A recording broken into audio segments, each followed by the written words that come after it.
Excellent. Okay, good morning, everybody. Welcome to the Cybersecurity Mentorship Program. This is our live webinar that's taught on Saturday mornings. We just changed from 9 a.m. to 8 a.m. Eastern Time. So you're at 8 o'clock, Chris, you're at 7 o'clock, Parima, and I'm at 6 o'clock. So, okay, it's 8 a.m. on the East Coast. So anyway, I think you can see on the screen some of the things that I wanted to cover. Also, let me see if I can put this up on the screen. Well, it changes the whole screen, but let me minimize this. These are some of the things that I wanted to talk about. Ethics, what that basically means, and then I'm going to share about a chicken drive-through incident that occurred with us this week, coming back from Phoenix, in fact. Chris, your ChatGPT, that in itself carries major questions, one of which is ethics. Ransomware, you guys saw the state of ransomware.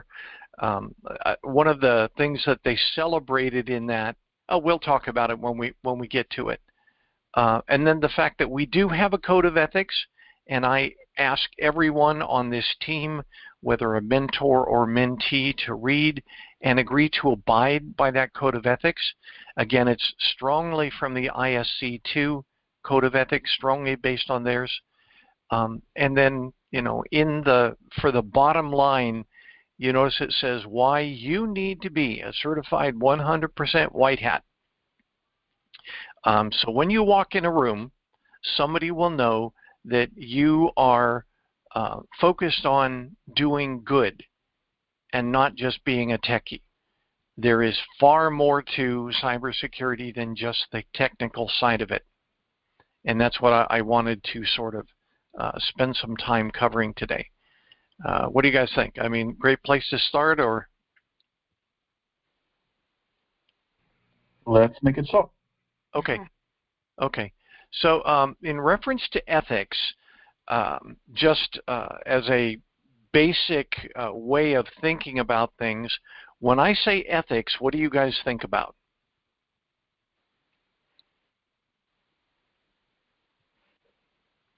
When you think of the word ethics, the right and the wrong. Okay, right and wrong. That's a good place to start. There are, in cybersecurity specifically, and in IT generally, you have capabilities that are usually quite strong, quite pronounced, that allow you to do certain things that are usually, very helpful, but also the same tool that you use for doing great amounts of good can also be used to do things like, I don't know, spy on somebody you don't like, say bad things about them, malign their name or your employer or whatever. There's the possibility of being able to learn about something or obtain something even accidentally and make money off of it by selling it to somebody else. It's not just activities, but it could be information. Remember, we talk about the CIA triad. Confidentiality, there are ways for you to blur that line for confidentiality. What somebody thinks only they see, you can see. Integrity, there are capabilities in IT and cybersecurity to take something that says something else and maybe move a little bit off for yourself, a certain amount of money or whatever. And then availability, I've seen and heard of this numerous times, the disgruntled employee who, gets fired for whatever reason ends up turning on their employers and trying to, ruin them by doing even something as simple as a DDoS attack. Hey, if I can't get things working in your company, then nobody will. You know, that sort of thing. And those are all based on selfishness and greed and thoughts as to your own personal welfare. You say, gee, I can do this, but you don't stop to consider, should I do this? And that's where the white hat mentality comes in. It's extremely important to not do things, not even think about things, not pursue thoughts or ideas that involve anything that messes with your reputation, the reputation of people around you, or the reputation of the people that hire you and pay for your salaries. So when I think of ethics in cybersecurity, it's like, oh gosh, I don't know, you hand a bazooka to a kid. You know, the first thing that the kid's going to do is say, ooh, I wonder what happens if I do this. And the next thing you know, you have carnage. The kid didn't even think about anything except, gee, what would be fun for me? So as you're thinking about ethics, Parima, you used the right word, I think, here, the correct word, and that is what's right. Right versus wrong. And even in areas of gray, you have something called a conscience.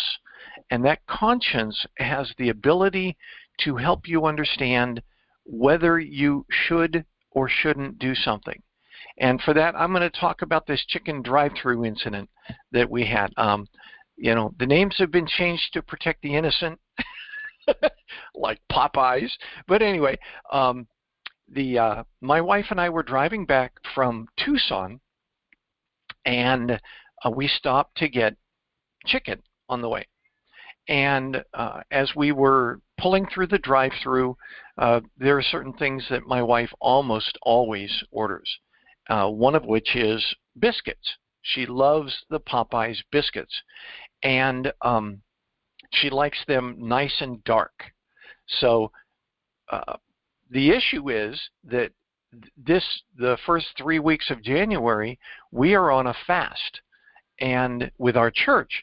And part of the fast is no bread for 21 days. So we drove into the drive-thru, and we knew perfectly well that we were not going to get any biscuits. And so we made our order and that sort of thing and drove around the corner to the window. And by the time we reached the window, there were like 4 people running around doing things, and somehow or another they got our order mixed up with another order of somebody in the line, and they said, okay, here's your order, and we said, okay, thank you, and we drove off. And you know, we still had another 30 minutes to get home, so we were driving down the freeway before my wife opens the big bag of stuff. And you know, we looked at it and said, that's a lot of food for what we ordered. But then we went in and looked at it, and guess what was right on top? A box of biscuits. A box of biscuits. And so of course we laughed about that and said, you know, the enemy's not going to win on this one. Toss the biscuits in the freezer. They're up there, you know, in case she wants to use them after 21 days. But then here's the thing that I talk about in reference to ethics. When we looked at what we obtained from these people, it was an incorrect order, but it was more than we ordered. So it was literally higher cost than what we ordered. And my wife, for a couple days now, has said, you know, we need to go back to that Popeyes and offer to pay the difference. Now, most people would stop and say, it was their mistake. You know, we're the ones that dealt with the aftermath of that mistake. Yeah, we could have turned around and driven 10 minutes back to the place and demanded that they replace our food, but we said we're just going to let this go. We got home, and my wife was like, we didn't pay for this. We paid for less than this. So she has been feeling bad for a couple days, saying, we got to go back and pay them for the difference, offer to pay the difference. Now, no one that I know of in, most circles would even consider that. They're like, well, it was their mistake. So in reference to ethics, it's not just what's right or wrong or what's good or bad or that sort of thing. It also involves, what should I do? How should I handle this situation? And my wife's suggestion that we drive back up there 30 minutes up to this restaurant to pay the difference in a mistake that they made just absolutely drips of white hat ethics. You know what I'm saying? Have you guys ever had similar situations like that where it's most people around you would say, well, that's not, you don't even need to concern yourself with that, and yet you do it, or you feel compelled to do it?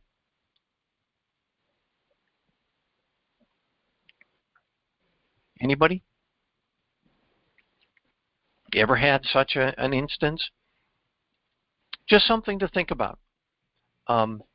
There are opportunities around, but not all opportunities come without that conscience coming after you. Just a thought. Just a thought. So that was my chicken drive-through incident.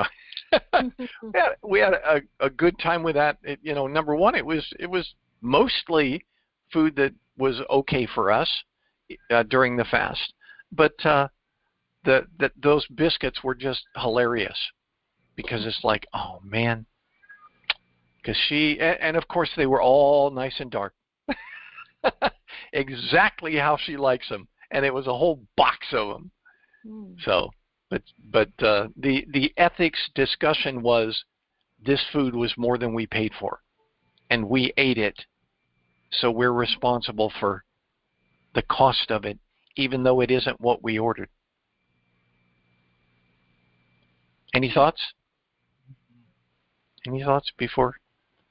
Okay. It's a tough one, but be aware that sort of ethical underpinning is what makes a white hat a white hat.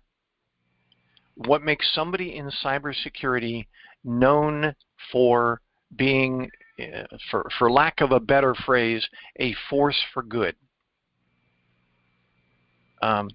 When I go up to, I teach my classes up here at our homeowners association, and I teach, well, let's see, I had one in December on passwords. I had one in January this last week on malicious emails, those sorts of things. And people approach with sort of a skeptical eye. They're like, what's in it for you? And so I always start off by saying, I don't want your money. This is not about money. I'm not going to recommend tools. I'm not going to recommend anything that involves cost. I may help you if you ask, but I'm not going to say, oh yeah, the best thing to do is to get this tool and use, no.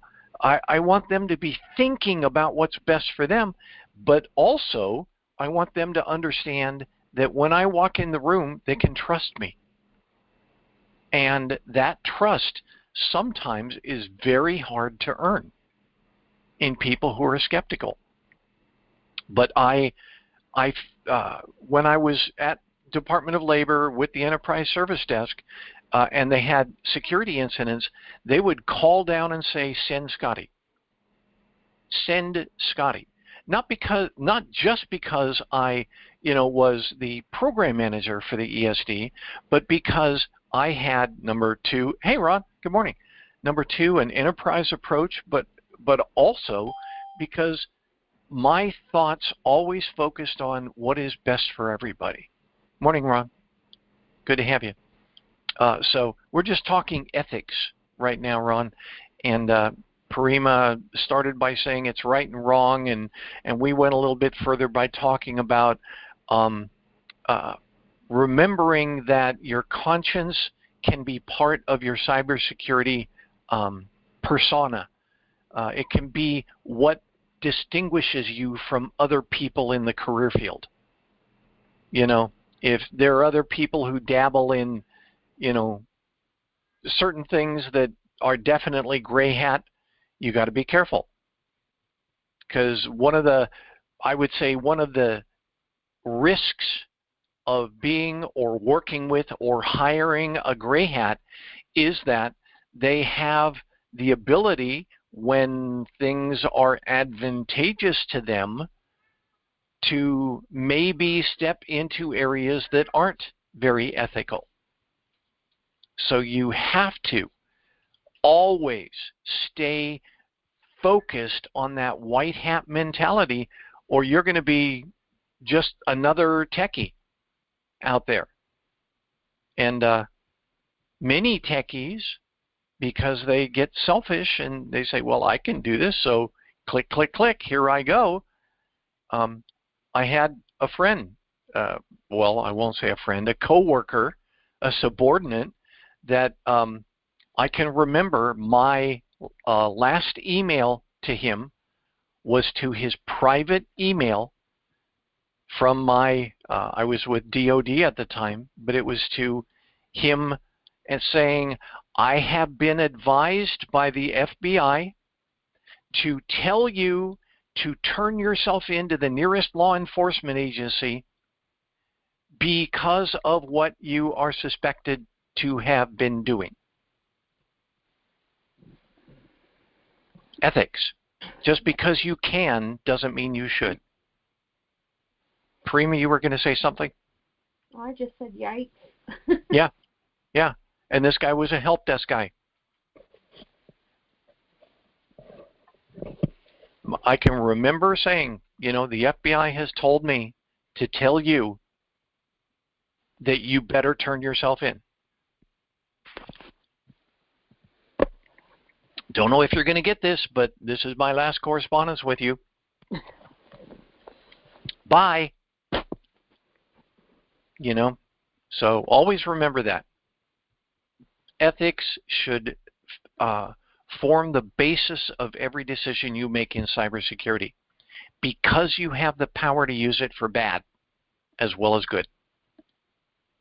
Okay, Chris, do you want to talk about your ChatGPT thing? I went to it, and of course, the first thing it says is, "Hey, sign up." I'm like, I'm not going to sign up. But anyway, you know, this was as far as I got with ChatGPT, except for reading about it and hearing about it, news articles and those sorts of things. So I'm a little bit more brave. No offense, Scotty. Yeah, no, that's fine. I feel that my risk tolerance is a little bit relaxed on that one. But I was just curious about it and just wanted to see how it worked and what's all the hubbub and why all the influencers are saying this is going to replace you. And I decided to try it out, and yeah, it's powerful. It can do a lot of questions. There are questions there that they can answer, and it's like Google in a way. The best way I can describe it, and the best example I gave, and I've asked. I know on my personal Facebook page, I actually was doing a question about razor tape, and I got the question wrong. It was about a security control, and I picked a one, but didn't vision razor tape because I've never heard what razor tape was called like that before. So I actually asked ChatGPT, "Hey, have you heard of razor tape?" And it came right back to me and said, "Yep, I've heard of it." And the exact thing it said, and now it's freezing on me today. Yeah, we hear you. Mm-hmm. I think I've been pushed off. There we go. Yes, I'm familiar. So the chat comes back and goes, yes, I'm familiar with razor tape. Razor tape is a type of barbed wire that has been treated with a corrosion-resistant coating, and actually goes into this whole narrative of what razor tape is. Mm-hmm. So one of the things I've also found out was I've tried asking political questions like Trump or Biden, and it goes, nope, I'm not going to answer that. I'm not programmed to be political or have an opinion. Right. I'm Right. just programmed to provide you information and help out. And I felt that was neat to look at because, hey, this can dispense you information. What you do with that information is up to you. There you And go. why I stated in my Facebook post that, hey, if we are to be replaced, I'm not going to say we're going to be replaced. It's going to be more how we ask the question and how we communicate that response to the person you're getting that information for. Mm-hmm. So you can say, hey, ChatGPT, write my research paper, but is that really you writing when people interview you in the end? Right. That brings up that ethical moral dilemma of, hey, this thing can do anything in the world, but is that really you? And is that really what your knowledge is? Yep.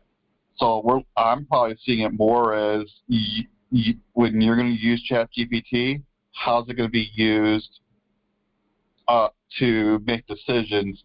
Therefore, more critical thinking is going to be involved. Uh-huh.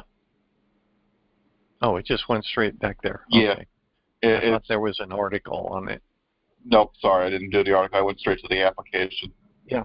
And the point is, for us to consider is at what point will automation reach its limit? You know, sure, you can set up. Back in the good old days, let me just show how old I am. You used to be able to automate keyboard commands. You used to be able to write what were called batch files. And I knew a guy back when I was with DOD, and the way I described him is if the space shuttle could have been launched with batch files, this guy would have been able to do it. Because this man knew the command line like it was his, business in life. And he could pull up reports. He could, run stuff out to outputs. He could do queries on stuff that nobody even realized was available. This man lived and breathed for batch files. And, great. It was very helpful.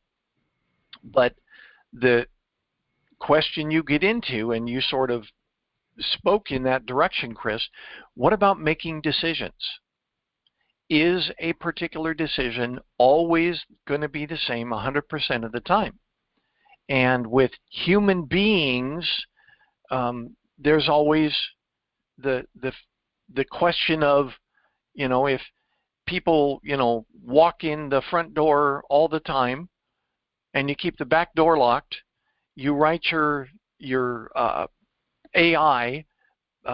You program it for if somebody walks in the front door. Well, what happens if you left the back door unlocked and somebody walks in the back door? AI is like, don't know how to handle that because it's anomalous. It is a different situation than what I have been programmed to address. So do you trust the AI to make a decision in that case? Here's the part that keeps me awake at night.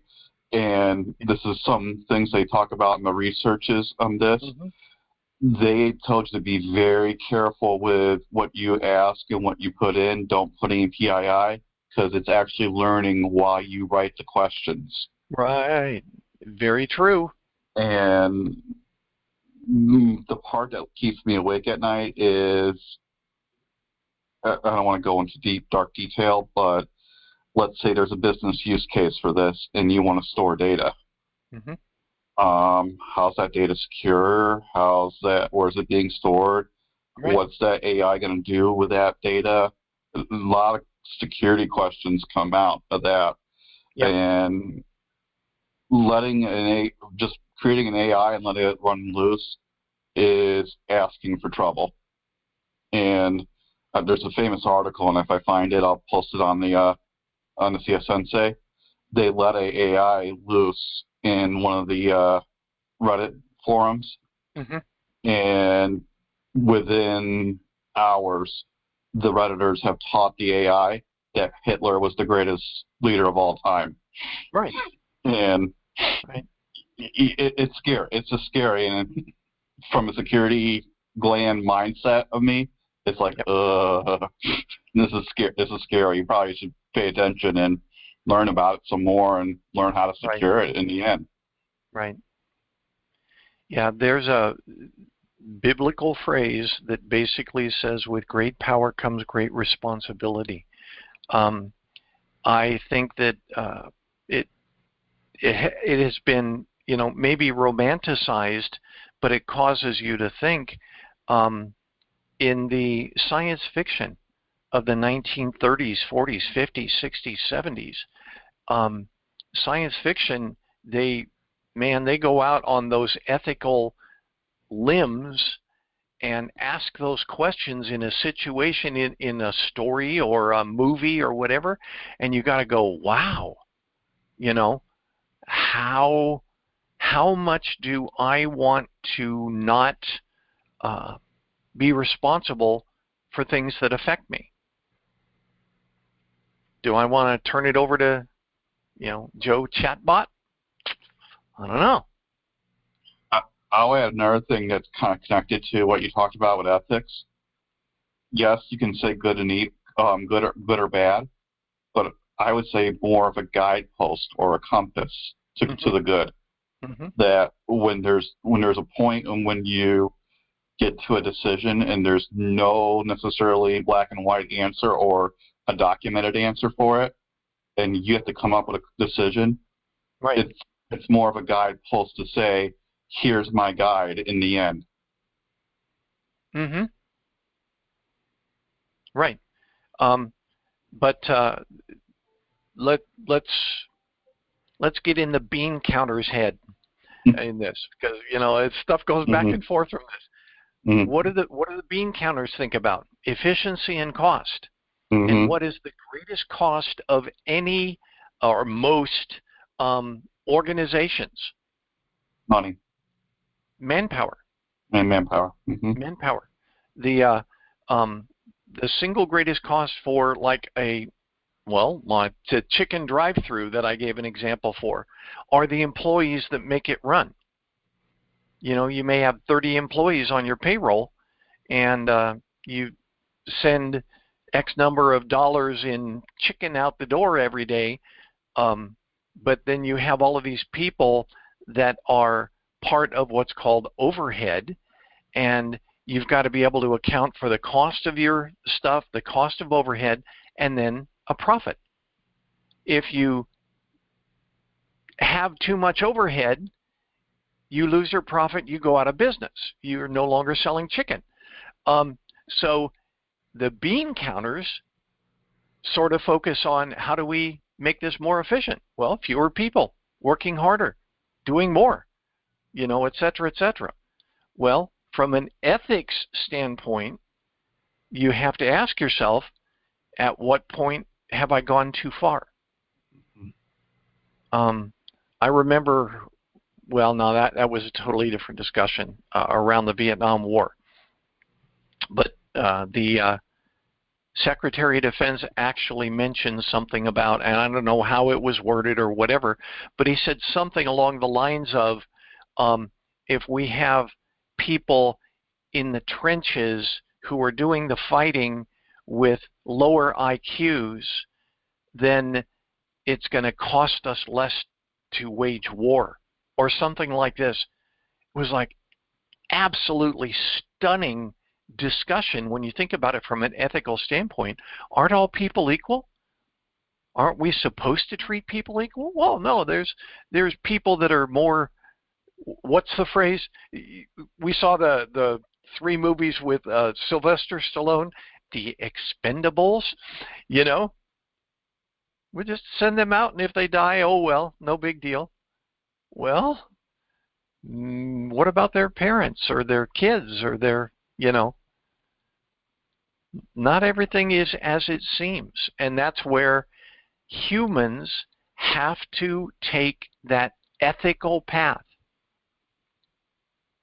You've got to use ethics.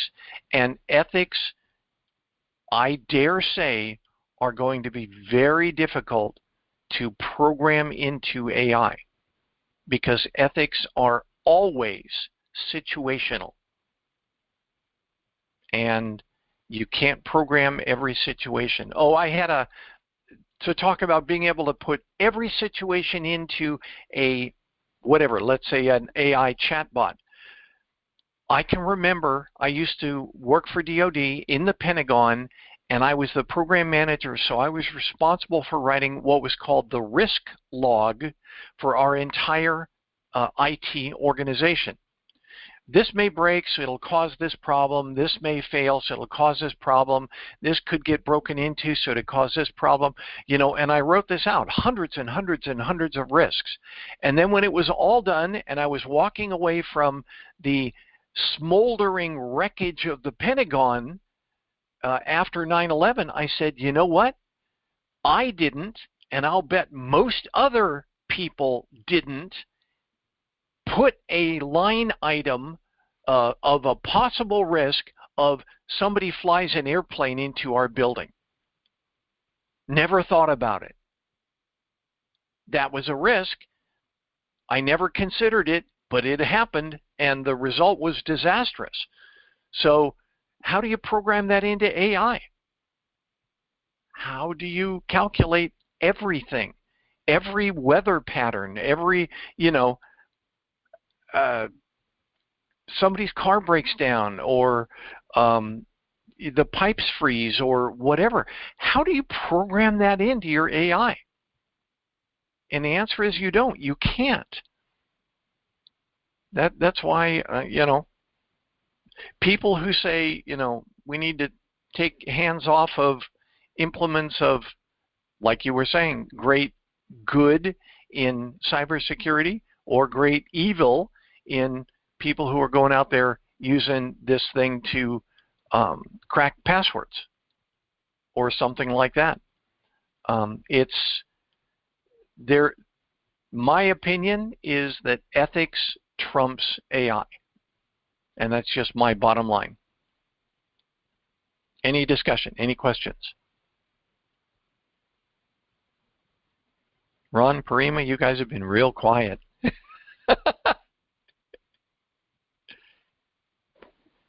Still here. Well, I don't think, as much as we can try to stop it or find techniques to counter it, it's prevalent part of upcoming tech. There was a period of time, I think last year, when everything was all about AI in the news, and now they're not really talking about it so much, but it's coming. How do we stop it, or how can we deal with it? I have no idea. There you go. And here's the scary thing, or the thing that could be dangerous. I don't want to say scary because it sounds like I'm trying to sensationalize it. The thing that could be concerning is there are people out there who may firmly believe that everything that can be done, or a percentage of things that can be done in cybersecurity, can be done autonomously by something that runs with AI.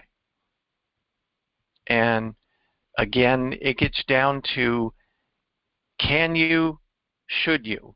How do you program should into AI? So, I don't know. It's a question that I think will continue to rage. It has raged for decades. They've had artificial intelligence for a long time. They've had it for decades. And it's only resurfacing now because they're, you know, trying to come up with something else. Let's see, it was quantum computing, and, you know, that was a big thing. And I don't know if you guys read, but China just claimed they've cracked passwords now with their quantum computer. They've turned it on passwords and said, yep, we were able to do it. So who knows? Who knows? So anyway, the next thing I wanted us to cover, good discussion, by the way, everybody. I appreciate your inputs. I wanted to talk about our code of ethics. You know, what makes CyberSecurity Sensei different from any other group? And I would say that the one of the things is that we focus on white hats. White hat only, not cybersecurity, but how to be a white hat in cybersecurity, how to operate with that ethical foundation in cybersecurity.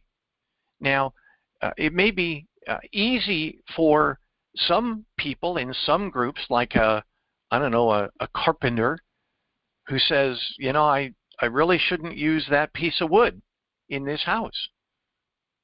Okay, that's a carpenter's ethical decision. You know, the wood looks like it's not big enough or not strong enough, or, you know, it's got too many knot holes or whatever it is. That's their decision, and it's made on a very limited scale and a very limited capability.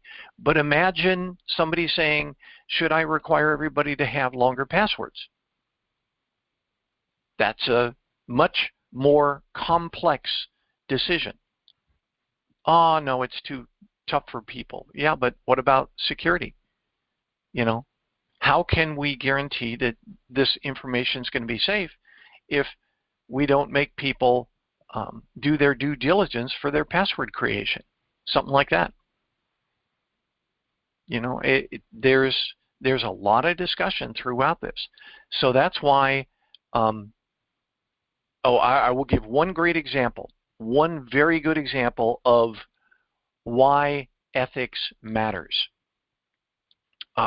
We had a particular instance where people had a whole bunch of iPhones, and one of the things that was going on is, and you guys have noticed this if you have iPhones, the iPhone updates seem to be coming more and more frequently. Back in the day, you know, you may get one every month or two or three, but now they're coming almost rapid fire. Well, there was a period where somebody put this all together with monitoring and management tools and said, we've got a whole lot of people who are not updating their iPhones, and as a result, they are putting our organization at risk. And then somebody said, yeah, but here's the problem. Many of them are senior VIPs within our organization, like people appointed by the president or Congress, or, you know, those sorts of things. Do we really want to mess with them? And it got all the way up to our CISO talking to the assistant secretary. And the CISO said, here's what's going on. Here's the risk of letting it continue. And the assistant secretary turned in a room full of people and said, who do I need to call? In other words, I will make this happen if you can't, but we have to be secure. I don't care if I have to call my boss. Who do I have to call? And that was a wonderful response, because the assistant secretary understood and trusted the CISO to the point where he said, I could jeopardize my business relationship with a whole bunch of these people, or maybe even cause tension with my boss, but you know what? I'm going to do what's right because you told me and I know it. That's a trust that you need to build with your coworkers, with your supervisors, with people around you. You need to build that trust to where they don't just say, oh yeah, he's a good guy. No, he's somebody that we bring the tough questions to and help decide. That's a white hat. That's somebody that you can walk into any room and not feel bad about who's in the room. Say, oh, I don't want to sit by him because he doesn't like me because, you know, I steal his parking space every day or something, you know? Be that ethical white hat in whatever you do, not just cybersecurity. Like I said, my wife at the chicken drive-thru. And you know what? She has a point, and we are, you know, most likely going to drive back up there and say, you know, here's what happened. And most likely the manager is going to say, don't worry about it. Cost of doing business.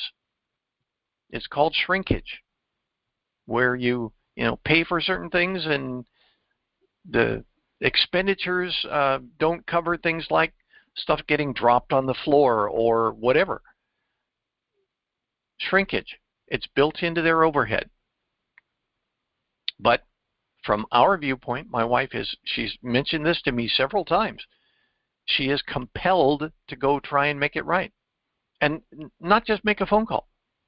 To go up there and stand in front of the counter, talk directly to the manager and say, we want to make it right. Good on you, baby. Let's go. You know? So think about that. So when we look at our code of ethics, I hope everybody can see. If you go into our main CyberSecurity Sensei, I have pinned the code of ethics right here to the top portion of it. I suggest that you routinely review it and understand what it means. But it says skills acquisition and advancement in cybersecurity. That's just, you know, the professional side. But it says we must reflect the highest standards of ethical conduct in what we do, in what we say, in how we act, and in what I show you that you then take back into your workplace and families and business activities or whatever. Okay, so it says, I certify that I will. Not just these are good things, like, you know, some dude in India wrote this great little phrase, so let's, you know, talk about that phrase. No, these are things that you have agreed to do or not to do.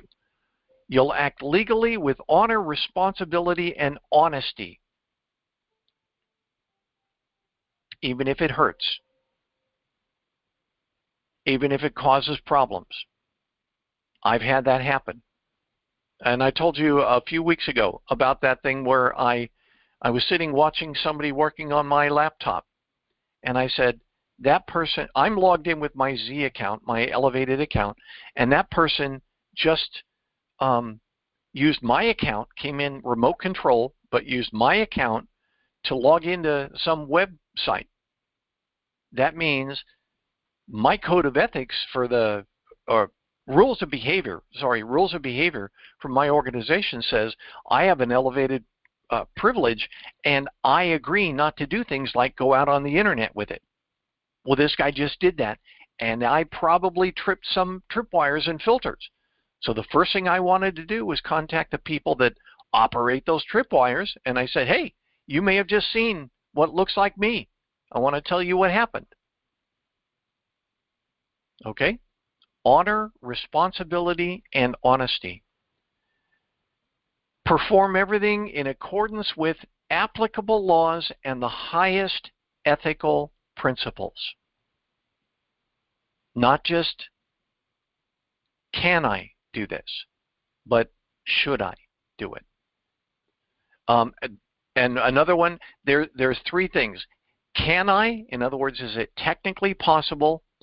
May I, in other words, have I been given permission to do so by my chain of command or whatever? But then the third one is always, should I?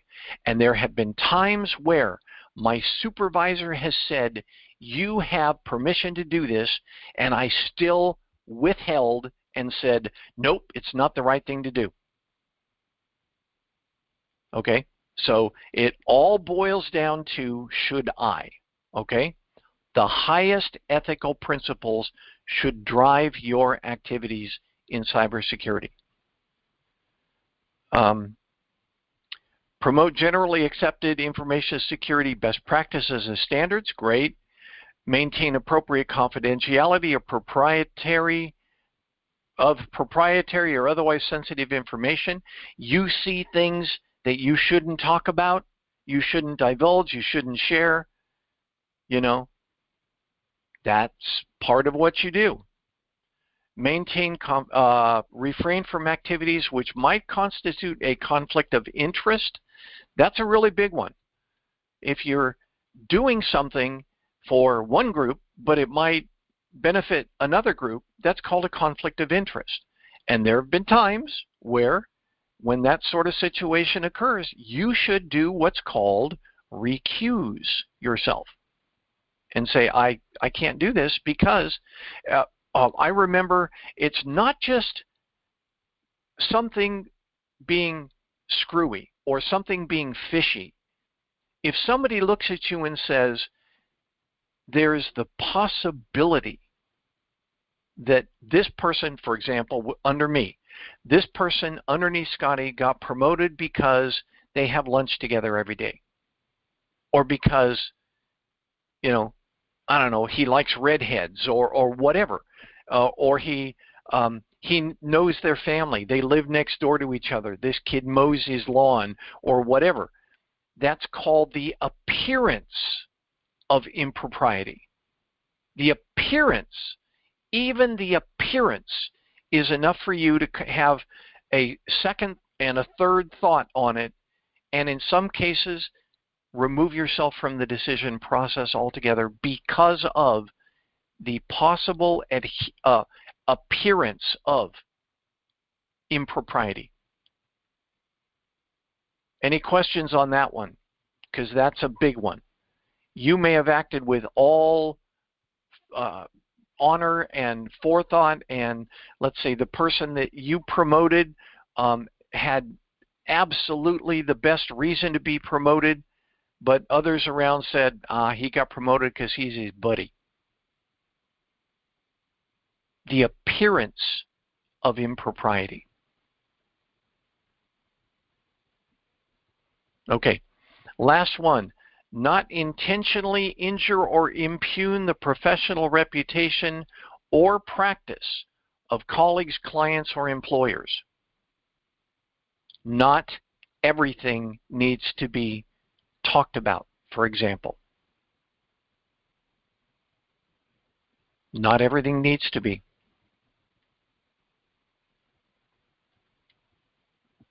By chatting up, gossiping, he may be great now, but you know, did you know he has stomach cancer? Or, you know, those sorts of things. Did you know that the law called HIPAA protects people from disclosure of things like their medical conditions? And if you talk about somebody's medical condition, we talked about this a lot in the service desk, Parima. I think you remember some of these. We're not allowed to put people's medical conditions into an incident ticket. You can't say this person's blind, even if it involves, you know, the reason why they're calling us or whatever. You have to say this person requires accommodation in the form of this. You don't have to say why. Because when you say why, you are divulging a medical diagnosis, which it is against the law for you to do. Even if it's, you know, the person told me. Okay, but you don't have to write it down in the ticket. It becomes a matter of public record because guess what? We work for the government. Everything we do is subject to view and review by the public. So don't talk about people's medical conditions. Ha ha ha, why is he in the bathroom all the time? I know why. Don't worry about it. Don't worry about it. Do not gossip. Don't say things simply because, ooh, look at all the information that I have. I'm an information broker. People come to me with the hottest gossip, and no, don't do it. Don't go down that path. Again, can I?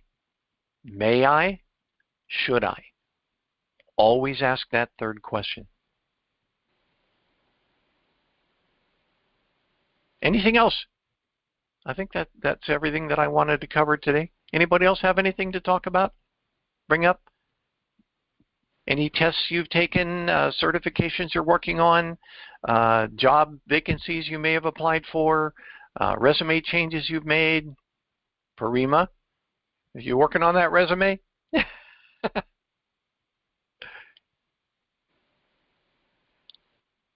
Anyone? Okay, great. Well, we're just coming off the holiday season, and obviously, there are things that we sort of set aside for the holidays, but for those that are interested in cybersecurity, cybersecurity never sleeps. So always keep an eye out for the latest articles, discussions. Go out and search specifically for cybersecurity news articles. There are lots of them, and like I said, remember to never just read headlines. Headlines are designed to reel you in, and they may or may not be fully true or present the entire story. They may just present the sensational bits of it to get you to click on it so they can make money. All right? So be aware that you need to apply that discriminating lens in everything you look at and everything you review. Read it to sufficient depth to where you comprehend what it is, especially if you are being asked to present your opinion on it. Don't go handing out opinions readily. It can cause problems down the road. Well, I think XYZ, and then later on that's found not to be the case. And why? Because you didn't research. Well, CNN didn't research, NBC didn't research. Okay, but you don't have to be CNN or NBC. Always do your due diligence. And again, I think the main gist of the discussion today was you always have to ask, should I? Should I do this? Okay? Cool. Thanks, everybody. I had fun. I hope you all did too. If you got anything else, drop it on Facebook or our email group, and we will certainly bring it up or discuss it or have it on our webinars. It's always good to have this stuff because it helps us learn about how to do cybersecurity, not just what stuff is out there, but how best to become skilled and respected by your coworkers and your management. Okay? Okay, everybody. Have a great Saturday. Thanks for coming in early. Loved it. Take care, guys.